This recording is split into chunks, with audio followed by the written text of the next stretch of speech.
Hello guys, welcome to my channel let's crack judiciary. So guys, आज की video में chapter 5 start कर रहे हैं, अरेस्ट ऑफ पर्सन्स। 2 वीडियो में ये चैप्टर कवर हो जाएगा। सो आज हम कवर करेंगे 41 से 46। चलिए स्टार्ट करते हैं। सेक्शन 41 पीटी और मेंस तो नहीं, हाँ प्रीलिम्स के लिए काफ़ी इम्पॉर्टेंट है। मेंस में आ सकता है कि जो ये ग्राउंड्स हैं हम आगे पढ़ेंगे, इनके बारे में पूछ सकते हैं। तो प्रीलिम्स के लिए काफ़ी इंपॉर्टेंट है। वर्ड्स पे ध्यान दीजिएगा, कीवर्ड्स मैंने लिखे हैं शॉर्ट नोट्स में। When police officer may arrest without warrant. देखो, पुलिस कब आपको अरेस्ट कर सकती है बिना किसी वारंट के, ठीक है। तो फर्स्ट इसमें सबसे पहले पॉइंट है, उसी में ग्राउंड्स मेंशन है। कोई भी पुलिस ऑफिसर अरेस्ट कर सकता है बिना ऑर्डर के। किसके ऑर्डर के? मैजिस्ट्रेट के, और बिना किसी वारंट के। कब कब? सबसे पहले है ए, जिस पर्सन ने कमिट किया है एक कॉग्निजेबल ऑफेंस। अब कॉग्निजेबल ऑफेंस का जब हम डेफिनेशंस वाले पार्ट में पढ़ के आए थे, तो उनमें हमने देखा था कि वो ऑफेंस जिसमें पुलिस ऑफिसर अरेस्ट करती है बिना किसी वारंट के, और जो शेड्यूल में मेंशन है, ठीक है। तो यही ये बताया है, जो भी कॉग्निजेबल ऑफेंस कमिट करता है, ठीक है, कमिट किया है उसने, तो वहाँ पे आप अरेस्ट कर सकते हैं। बी में 3 कीवर्ड हैं, ये ध्यान दीजिएगा, पेरेक्ट में मार्क कर लीजिएगा। रीजनेबल कंप्लेंट, जिसके खिलाफ रीजनेबल कंप्लेंट हो, क्रेडिबल इंफॉर्मेशन हो, ऐसी इंफॉर्मेशन हो जिस पे आप रिलाई करते हैं, और रीजनेबल सस्पिशन हो। तीनों वर्ड्स हैं, पीटी में भी आ सकते हैं, ठीक है। अब ये वर्ड्स पढ़ लिए, अब ये किसके कॉन्टेक्स्ट में कहे हैं कि ऐसे पर्सन ने 7 साल तक का कोई कॉग्निजेबल ऑफेंस जिसकी पुनिशमेंट है वो किया हो। देखो, ऊपर हमने पढ़ा कॉग्निजेबल कोई भी 1, 2, 3, 4 किसी भी ईयर्स का उसमें पुनिशमेंट हो, वो कमिट करेगा तो भैया पकड़ लेगी पुलिस, ठीक है। बी में कहता है कि ऑफेंसेस तो कौन से हैं? 7 साल तक, यानी कि इससे कम या 7 साल, ठीक है। लेकिन कमिट नहीं वर्ड यूज हुआ है यहाँ पे, ठीक है।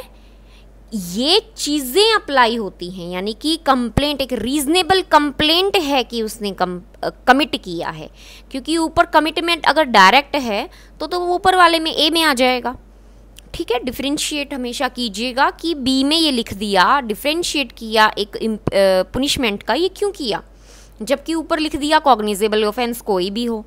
तो ये इसीलिए लिखा है कि ये 3 वर्ड में से कोई भी कीवर्ड आए, और लिखा है, ठीक है। Reasonable complaint has been made, और credible information has been received, और reasonable suspicion exist that he has committed a cognizable offense, ठीक है। तो ये तीनों वर्ड प्लस की कमिट किया है कॉग्निजेबल, कौन से वाला? 7 साल तक का, ठीक है। उसके बाद है और भी इसको आगे ब्रॉड किया कंडीशंस लगाकर, ठीक है। तो कंडीशन लगा दी हैं, ये जरूरी होनी चाहिए। पुलिस ऑफिसर जो है उसे लगता है, देखो रीज़न टू बिलीव वर्ड है, कीवर्ड इसमें रीज़न टू बिलीव, कि जो ये ऊपर लिखे हैं कंप्लेंट, इंफॉर्मेशन, सस्पिशन, ये पुलिस ऑफिसर विश्वास करता है इनमें, तब ये कि भाई जो कॉग्निजेबल ऑफेंस है वो कमिट हुआ है, ठीक है। सेकंड में कुछ कंडीशन है 5, ये पीटी की इस तरह से पूछ सकते हैं। सपोज इसमें से 3 या 4 ऑप्शन दे दी, और 5th या 4th जो भी है, कई बार 5 ऑप्शन भी आ जाते हैं, ए से लेके ई तक। हरियाणा में तो स्पेसिफिकली आ जाते हैं। तो 4 इनमें से दे देंगे, या 3 इनमें से दे देंगे, और 1 होगी नहीं, ठीक है। तो नोट अगर आ गया तो आपको इस तरह से पता होना चाहिए। पहली कंडीशन है पुलिस ऑफिसर सेटिस्फाई करेगा कि ऐसा अरेस्ट नेसेसरी है। क्यों? क्योंकि प्रिवेंट करने के लिए कि ऐसा पर्सन जो है वो कोई और ऑफेंस आगे ना कमिट कर दे। बी, प्रॉपर इन्वेस्टिगेशन के लिए, ठीक है। सी, प्रिवेंट करने के लिए डिसअपियरेंस और टेम्परिंग ऑफ एविडेंस, की जो एविडेंस हैं वो डिसअपियर या उनके साथ छेड़छाड़ ना की जाए, या जो पर्सन है वो किसी जो पर्सन जानता है फैक्ट्स या कुछ सर्कमस्टांसेस वगैरह, जो भी जानता है, जो पुलिस ऑफिसर को बताएगा, डिस्क्लोज करेगा, उससे वो पर्सन कोई धमकी वगैरह ना दे दे, कोई प्रॉमिस ना कर दे, कुछ इंड्यूसमेंट ना दे दे, कुछ उसको ऐसी चीज़ ना दे दे कि मतलब होता है ना उसके प्रॉफिट के लिए कि तू ऐसे ऐसे मत बताना और मैं आप तुझे ऐसा ऐसा, जो भी प्रॉफिट उसको कुछ भी गेन करवा दे। और ई में है कि जो अरेस्ट अगर नहीं हुई तो ये पर्सन जो है अपनी प्रेजेंस कोर्ट में नहीं लाएगा, ठीक है, वो नहीं आएगा। तो ये पांचों चीज़ें हैं, इनको भाई याद कर लेना बिल्कुल, ठीक है। तो ये चीज़ बताई हैं, हम यही पढ़ रहे थे, ये तीनों ऑफेंस और ये कंडीशंस, ठीक है। प्रोवाइजो देखो क्या कहता है, जब भी आप अरेस्ट ऐसा करते हैं तो आप रीजंस लिखेंगे। और एक और प्रोवाइजो कहता है अगर अरेस्ट नहीं करते तो वहाँ पे भी आप क्या करोगे, रीजंस रिकॉर्ड करोगे, ठीक है। तो ये हमारा बी अब तक चल रहा था, इम्पॉर्टेंट है बी, क्योंकि अमेंडमेंट वगैरह इसमें काफ़ी हुई हैं, तो आप कंफ्यूज मत होइएगा। इस तरह से आप याद कीजिएगा हर पॉइंट को, ठीक है। बीए में कहता है, अब देखो केवल क्रेडिबल इंफॉर्मेशन यूज हुआ है, ध्यान रखिएगा, ना रीजनेबल कंप्लेंट है ना रीजनेबल सस्पिशन है, only the word use is credible information. अब ऑफेंस क्या हो गए, अब यहाँ तक कितने थे, 7 साल, और ये तीनों, ठीक है, यानी कि ज़्यादा सीवियर नहीं है। लेकिन अब थोड़ा सीवियर ऑफेंसेस आ गए, 7 साल से ज़्यादा, डेथ सेंटेंस, लाइफ इम्प्रीजनमेंट वगैरह, ठीक है।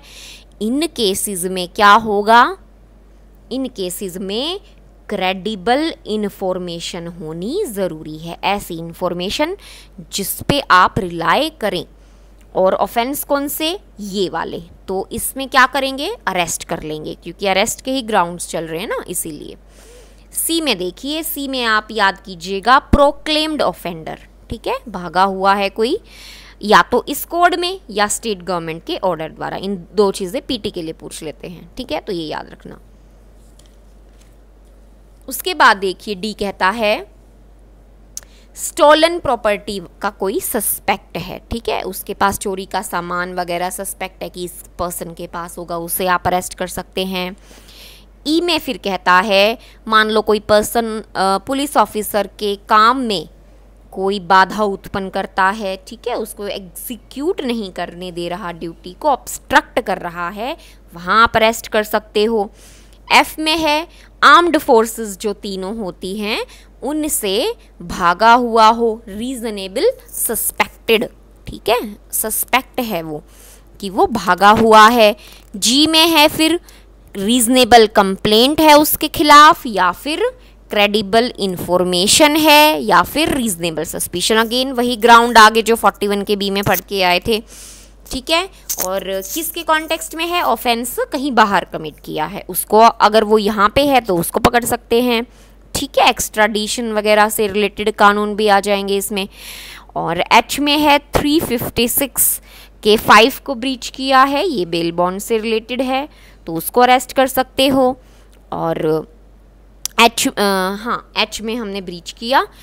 उसके बाद आई में है कि जिसका भी आप अरेस्ट कर रहे हैं उसका जो अरेस्ट ऑर्डर है वो किसी और पुलिस ऑफिसर ने आपको दिया है, रिटन या ऑरली, ठीक है, तब भी आप, यानी कि किसी और पुलिस स्टेशन से मान लो आपके पास कॉल आया है, भाई फलाना फलाना बंदा है, उसको ऐसे ऐसे अरेस्ट करना है, तब आप अरेस्ट कर सकते हो। तो ये आई हैं ग्राउंड्स, देखिए याद कीजिएगा, ठीक है। मैं आपको जब ऐसे बोलती हूँ ना याद कीजिएगा, तो इट मीन्स वो कई प्रीलिम्स के क्वेश्चंस आ चुके हैं उस पर, ठीक है। अगर नहीं इंपॉर्टेंट होता है तो मैं आपको मेंशन कर ही देती हूँ। और उसके बाद देखिए अभी हमारा 41 का 1 चला था, ठीक है, इसमें सारे ग्राउंड्स थे। अब आता है सेकंड में देखिए क्या कहता है, 42 के रहते, जो भी आगे 42 में पढ़ेंगे, जो भी person non cognizable offence commit कर रहा है, ठीक है, और जिसके खिलाफ ये कंप्लेंट बनी है, क्रेडिबल इंफॉर्मेशन है कि इसने ऐसा कुछ किया है, उसको बिना वारंट के ऑर्डर के, मजिस्ट्रेट के ऑर्डर के आप अरेस्ट नहीं कर सकते, सिंपल सी बात है। फर्स्ट पॉइंट इसका काफ़ी इंपॉर्टेंट है। अब आते हैं अमेंडेड सेक्शन, ठीक है। ये आपको ध्यान रखना 2010 में इनको इंसर्ट किया गया था, इंस्टीट्यूट हुए थे ये। तो 41A में देखो क्या कहता है, इनसे पीटी के ज़रूर क्वेश्चंस आते हैं 41A से लेके 41D तक। कह रहा है कि notice of appearance before police officer, अब ये 41 से ही रिलेटेड है, ठीक है।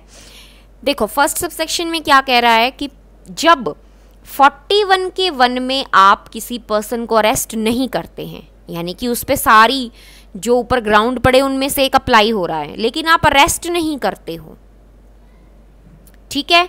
आप जब अरेस्ट नहीं करते हैं तो आप उस पर्सन को कहेंगे कि आपके सामने एक बार अपीयर होए और इस जो भी प्लेस वो बताएगा वहां पे आके अपीयर होए, ठीक है। आप अरेस्ट नहीं कर रहे हैं किसमें, 41 के 1 में, जो हमने ग्राउंड्स पढ़े। सेकंड में कहता है where such a notice is issue to any person, ऐसा नोटिस इशू होता है जब पर्सन को, तो it shall be duty of that person, यानी कि जिस पर्सन को आपने भेजा है कि भैया मेरे सामने एक बार अपीयर हो जाइए या फिर ऐसी जगह पे, तो आपको कंप्लाई करना पड़ेगा, ठीक है। Person will comply the notice. Third में कहता है अगर आप नहीं मानते हैं, मान लो आपको अरेस्ट भी नहीं किया लेकिन आपको बुला रहे हैं कि ऐसे ऐसे फलानी फलानी जगह पे आ जाइए, आप नहीं जाते हैं, तो आपको फिर क्या करना पड़ेगा, अरेस्ट करना पड़ेगा, ठीक है। When such person complies and continue to comply with the notice, यानी कि कंप्लाई कर लेता है, थर्ड में बात कर रहा है, कंप्लाई कर लेता है तो ठीक है भाई, कोई जरूरत नहीं है, need not to be arrested. अगर वो आ ही गया तो उसको अरेस्ट करने की जरूरत नहीं। फोर्थ में कहता है अगर नहीं मानता, not comply with the notice, then he should be arrested. तो अगर नहीं मानता है तो उसको क्या कर लेंगे, फोर्थ में अरेस्ट कर लेंगे। तो ये कहता है फोर्थ। 41A हो गया है हमारा। 41B से प्रीलिम का क्वेश्चन हरियाणा में आया हुआ था। हर पुलिस ऑफिसर, ठीक है, उसका जब भी अरेस्ट करेगा तो वो 3 कंडीशन को फॉलो करेगा। ये कहता है 41B procedure of arrest and duties of officer making arrest. सबसे पहली है आइडेंटिफिकेशन के बारे में, 1 वर्ड में अगर बताएं, यानी कि पुलिस ऑफिसर अपनी एक्यूरेट, विजिबल और क्लियर आइडेंटिफिकेशन फैसिलिटेट करवाएगा। किसको, जिसको पकड़ रहे हैं। बी में है मेमोरेंडम, जो अरेस्ट का है वो प्रिपेयर करेगा, जिसमें एक विटनेस का साइन होगा, ठीक है, अटेस्ट होगा, मेमोरेंडम सॉरी अटेस्ट होगा, साइन नहीं, अटेस्ट किया जाएगा। किससे, या तो कोई फैमिली मेम्बर हो या पर्सन जो जिसको पकड़ रहे हैं, या फिर कोई मान लो फैमिली नहीं रहती तो लोकेलिटी का ही कोई मेंबर हो सकता है, ठीक है। और जो पर्सन अरेस्ट किया है उसका भी काउंटर साइन होगा मेमोरेंडम ऑफ अरेस्ट पे, ठीक है। और सी में कहता है जिसको पकड़ा है उसको पुलिस बताएगी कि भाई आप किसी अपने जानने वाले को इन्फॉर्म कर सकते हैं अबाउट योर अरेस्ट। तो ये 3 कंडीशन हैं, ये भी आपको याद करनी है। 41C अगेन प्रीलिम में आया हुआ क्वेश्चन है, ये हरियाणा के ADA में क्वेश्चन था, यूपी में क्वेश्चन था, छत्तीसगढ़ उत्तराखंड में भी क्वेश्चन था। देखो कंट्रोल रूम एट डिस्ट्रिक्ट, ठीक है, लिखा कंट्रोल रूम एट डिस्ट्रिक्ट है लेकिन 2 लेवल पे अंदर बताया है। स्टेट गवर्नमेंट इस्टेब्लिश करती है स्टेट लेवल पे और हर डिस्ट्रिक्ट में, ठीक है। सेकंड सबसेक्शन कहता है डिस्ट्रिक्ट लेवल वाला और थर्ड कहता है स्टेट लेवल वाला। यानी कि सेकंड कहता है डिस्ट्रिक्ट लेवल पे क्या होगा, डिस्प्ले किया जाएगा जिन जिन को आप पकड़ोगे, ठीक है, और जिन जिन ने पकड़ा पुलिस ऑफिसर्स ने उनके भी नोटिस बोर्ड पे नाम लिखे होंगे। और थर्ड सबसेक्शन में स्टेट लेवल पे बात करता है कि कंट्रोल रूम होगा पुलिस हेडक्वार्टर का स्टेट लेवल पे, टाइम टू टाइम वो जो भी पर्सन अरेस्ट हुए हैं उनकी डिटेल्स वहाँ पे भरेगा और उन्होंने क्या अपराध किए हैं, एक डेटा बेस तैयार करेगा कि किस एरिया में कितने ज़्यादा किस तरह के अपराध हो रहे हैं, ठीक है। 41D अगेन नंबर भी इसका इम्पॉर्टेंट है। 41D में क्या है, तो ये कहता है जब भी राइट है, ये अरेस्टेड पर्सन का राइट है कि वो अपना एडवोकेट जो अपने चॉइस का चाहता है ड्यूरिंग इंटेरोगेशन वो रह सके। यानी कि देखो क्या कह रहा है, when any person is arrested and interrogated by the police he shall be entitled to meet an advocate of his choice during interrogation. ध्यान रखिएगा ड्यूरिंग इंटेरोगेशन है 2, नोट थोरो आउट इंटेरोगेशन, यानी कि एक टाइम पीरियड की बात यहाँ पे हो रही है, इंटेरोगेशन हो रही है, थोरो आउट जो पूरी होती है, ठीक है, जब तक चार्जेस फ्रेम नहीं होते उसकी इंटेरोगेशन इन्वेस्टिगेशन चल रही है, वो पूरा टाइम नहीं आएगा। ड्यूरिंग जब उसको इंटेरोगेट कर रहे हैं उस टाइम वो अपने चॉइस का जो एडवोकेट है उससे मिल सकता है, ठीक है। सेक्शन 42 है, अगेन इंपॉर्टेंट है, arrest on refusal to give name and residence, यानी कि क्वेश्चन ऐसे आ जाए कि क्या नॉन कॉग्निजेबल ऑफेंस में ऐसा कोई प्रोविजन है अरेस्ट कर सकते हैं, तो 42 है।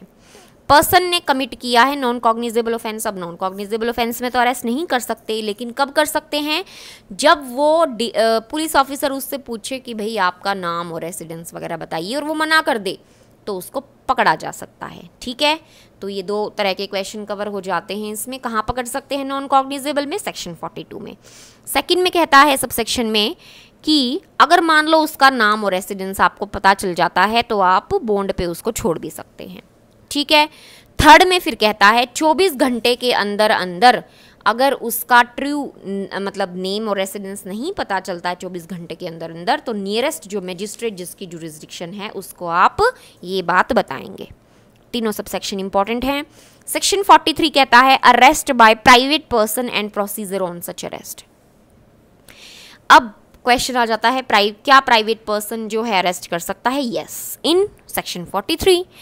सबसेक्शन 1 कहता है कोई भी प्राइवेट पर्सन अरेस्ट कर सकता है, किस किस को, दो तरह के पर्सन को, जो नॉन बेलेबल और कॉग्निजेबल, दोनों कंडीशन है, ध्यान रखिएगा, नॉन बेलेबल भी और कॉग्निजेबल ऑफेंस अगर कमिट कर रहा है तो पुलिस अगर भाग रहा है वहाँ से, ठीक है, तो वो प्राइवेट पर्सन अरेस्ट कर सकता है। दो चीज़ें हो गई, नॉन बेलेबल कॉग्निजेबल और प्रोक्लेम्ड ऑफेंडर, दो चीज़ें हैं, ये पीटी के लिए इंपॉर्टेंट है, ठीक है। उसके बाद है प्राइवेट पर्सन क्या करेगा, take such person to custody to nearest police station. Second subsection देखिए क्या कहता है, अगर ऐसा पर्सन 41 में अगर आता है तो पुलिस ऑफिसर उसको दोबारा अरेस्ट कर सकता है, ठीक है। यानी कि 41 के अगर प्रोविजन आ जाते हैं, यानी कि कॉग्निजेबल ऑफेंस है, तो पुलिस ऑफिसर उसको दोबारा अरेस्ट कर लेगा। और थर्ड में कहता है अगर नॉन कॉग्निजेबल ऑफेंस कमिट किया है तब पकड़ के लाए हैं प्राइवेट पर्सन द्वारा, और वो फिर अपना नाम वगैरह नहीं बताता है, ये रेसिडेंस वगैरह नेम वगैरह वही फिर 42 के अप्लाई हो जाएंगे, सिंपल है। उसके बाद है देखो arrest bye magistrate, section 44 arrest bye magistrate. Sub section 1 बात करता है एग्जीक्यूटिव और जुडिशियल मैजिस्ट्रेट की प्रेजेंस में अगर ऑफेंस कमिट होता है। ध्यान से देखिएगा, फर्स्ट और सेकंड में अलग अलग बातें हैं। फर्स्ट में कहता है एग्जीक्यूटिव और जुडिशियल मैजिस्ट्रेट के मान लो प्रेजेंस में कोई ऑफेंस कमिट कर दिया किसी ने, किसी पर्सन ने, तो वो क्या करेगा, अरेस्ट और ऑर्डर करवा सकता है, चाहे उसकी जुरिस्डिक्शन हो चाहे ना हो, ठीक है। अरेस्ट करवाएगा और फिर वही बेल वगैरह के जो भी प्रोविजन हैं वो उनके रहते, सब्जेक्ट टू द प्रोविजन। ये तो हो गई उसकी प्रेजेंस में ऑफेंस कमिट हुआ। सेकंड सबसेक्शन कहता है देखो इसमें ये नहीं कह रहा कि उसकी प्रेजेंस में आप ऑफेंस कमिट किया है, वो एक जो प्रोसीजर है कि जो मैजिस्ट्रेट है एग्जीक्यूटिव या जुडिशियल जब भी अरेस्ट या किसी दूसरे को बोल सकता है अरेस्ट करवाने के लिए, अगर उसकी लोकल जुरिस्डिक्शन में कोई ऑफेंस हुआ है, यहाँ पे उसके सामने नहीं है, वहाँ उसकी प्रेजेंस में था, ठीक है, तो वो क्या करवाएगा, अपनी जो उसकी कंपिटेंसी है, किसकी, वारंट इशू करने की जिसको कंपिटेंसी है, वो मैजिस्ट्रेट जो है अरेस्ट करवा सकता है। ये चीज़ एक प्रोसीजर है, यानी कि देखो 44 की 1 में तो उसकी प्रेजेंस में कमिट हुआ, ठीक है। सेकंड में क्या कह रहा है, एनी मैजिस्ट्रेट, एग्जीक्यूटिव जुडिशियल दोनों में यही वाले मैजिस्ट्रेट की बात हो रही है, may at any time arrest और direct the arrest in his presence within, ये presence of commission of offence के लिए नहीं है, ध्यान रखिएगा, ऊपर तो लिखा है इन्होंने साफ साफ, ठीक है, कि offence is committed in the presence of A magistrate. Second में बात करता है कि direct the arrest in his presence with in his local jurisdiction of any person, किसी भी पर्सन की अपने लोकल जुरिस्डिक्शन में अरेस्ट की वो पावर है, वो अरेस्ट कर सकता है या करवा सकता है, और डायरेक्ट द अरेस्ट मतलब करवा सकता है whose arrest he is competent at the time and in the circumstances to, यानी कि वारंट इशू कर सकता है तो वो अरेस्ट भी करवा सकता है। ठीक है, ऐसे समझिएगा। सेक्शन 45 फिर बात करता है protection of members of armed forces from arrest, यानी कि जो आर्म्ड फोर्सेस के पर्सन हैं उनको आप सेंट्रल गवर्नमेंट की कंसेंट के साथ ही अरेस्ट कर सकते हैं। और सबसेक्शन 2 में कहता है कि जो स्टेट गवर्नमेंट है, ध्यान रखिएगा दोनों अलग अलग गवर्नमेंट का जिक्र है, स्टेट गवर्नमेंट नोटिफाई करवा सकती है कि भाई जो ये ऊपर है कंसेंट वाला काम, ये किस क्लास कैटेगरी पे अप्लाई होगा, और वहाँ पे कंसेंट सेंट्रल की नहीं हमारी जरूरत पड़ेगी, यानी कि स्टेट गवर्नमेंट की। ठीक है, सबसेक्शन में 2 में ये बात करता है। फर्स्ट में तो बता दिया कि प्रोटेक्शन है मेंबर्स को जो आर्म्ड फोर्सेस के हैं, वो सेंट्रल गवर्नमेंट की कंसेंट के बिना आप उनको अरेस्ट नहीं करवा सकते। सेकंड में कह दिया कि स्टेट गवर्नमेंट नोटिफाई करवा के कुछ क्लास कैटेगरी को कह सकती है कि भाई ये ऊपर वाला अप्लाई होगा। ऊपर वाले का अप्लाई का मतलब ये नहीं है कि कंसेंट सेंट्रल गवर्नमेंट की होगी, इसका मतलब ये कि जो ये क्लास कैटेगरी है आप इसको हमारी कंसेंट के बिना अरेस्ट नहीं कर सकते। ठीक है, क्योंकि लास्ट में लिखा है ना the expression state government were substituted, तो इसका मतलब यही है। सेक्शन 46 में कहता है अरेस्ट होता कैसे है, तो अरेस्ट कैसे करेंगे, उसको पकड़ना। ठीक है, लेकिन उसके कुछ रूल्स हैं, 4 इसमें बताए हैं। देखो, फर्स्ट सबसेक्शन कहता है जब भी आप अरेस्ट करते हैं आप उसको आप एक बार तो बोलेंगे, ठीक है, कि अरेस्ट करने आए हैं, ये वो वर्ड्स वगैरह से, थोड़ा एक्शन से, ठीक है। लेकिन अगर ऐसा सबमिशन वो नहीं देता तो आप उसको टच भी कर सकते हैं। ठीक है, प्रोवाइडेड कहता है अगर वुमेन होती है तो फिर पहले उसको ऑरल इंटीमेशन देंगे, जैसे 1 में हुआ, नहीं तो वुमेन ही वुमेन को टच कर सकती है, मैन वुमेन को टच नहीं करेगा व्हाइल मेकिंग अरेस्ट। ठीक है, सेकंड सबसेक्शन कहता है कि अगर मान लो जिसको अरेस्ट करने गई वो रेजिस्ट कर रहा है तो पुलिस ऑफिसर सारे अपने मीन्स यूज कर सकता है नेसेसरी फॉर द अरेस्ट। ठीक है, यानी कि मान लो आप पकड़ने गए, वो भागने लग गया, तो आप उसको मार सकते हैं, मतलब वैसे मार नहीं सकते, मतलब उसको अरेस्ट करने के लिए उसको पकड़ सकते हैं, तो टच हो गया। लेकिन अगर वो रेजिस्ट कर रहा है, नहीं अगर आपकी पकड़ में आ रहा है, तो मे यूज़ ऑल मीन्स नेसेसरी। ठीक है, ऑल मीन्स में ऐसा नहीं है कि आप उसको गोली मार देंगे, आप वैसे बाय हैंड उसको पकड़ने की पूरी कोशिश करेंगे। थर्ड सबसेक्शन में कहता है, ये इम्पॉर्टेंट है, आपको हक दिया है पुलिस ऑफिसर को कि वो डेथ भी कर सकता है किसी पर्सन की पकड़ने गए। किसकी कर सकता है, जो डेथ या लाइफ इम्प्रिजनमेंट का एक्यूज्ड होगा। ठीक है, तो यानी कि नेगेटिव वे में लिखा है subsection 3, nothing in this section gives the right to cause the death of a person who is not. ठीक है, यानी कि अगर इनसे अलग अक्यूज्ड है तो आप उसकी डेथ नहीं करवा सकते, यानी कि जब भी अरेस्ट करेंगे, क्योंकि अरेस्ट का ही सेक्शन है। फोर्थ में फिर लास्ट में कहता है कि सनसेट के बाद और सनराइज से पहले जो बीच का टाइम है, यानी कि रात वाला, उसमें आप किसी वुमेन को अरेस्ट नहीं कर सकते। कर सकते हैं, एक्सेप्शन है, एक्सेप्शनल सर्कमस्टेंसेस में कर सकते हैं, लेकिन उसके लिए आपको प्रायर परमिशन लानी पड़ेगी। किसकी, जुडिशियल मैजिस्ट्रेट की। कौन सा जुडिशियल मैजिस्ट्रेट, फर्स्ट क्लास। कौन से वाला, जिसकी लोकल जुरिस्डिक्शन में ऑफेंस कमिट हुआ है या आप अरेस्ट करने गए हैं, उसकी क्या प्रायर परमिशन की ज़रूरत होगी। तो ये हमारा 46 कवर हो जाता है। पीटी का बनता है ज़रूर क्वेश्चन। ठीक है, यहाँ से 41 से 60 मेनली प्रीलिम्स के लिए ही ये हैं, पूरा चैप्टर 5th अरेस्ट वाला। तो आपको अब मैं नेक्स्ट वीडियो में 47 से और 60 तक कवर करवा दूंगी। ठीक है, तो समझ में आया हो तो गाइज़ लाइक और चैनल को सब्सक्राइब कीजिएगा। Thank you.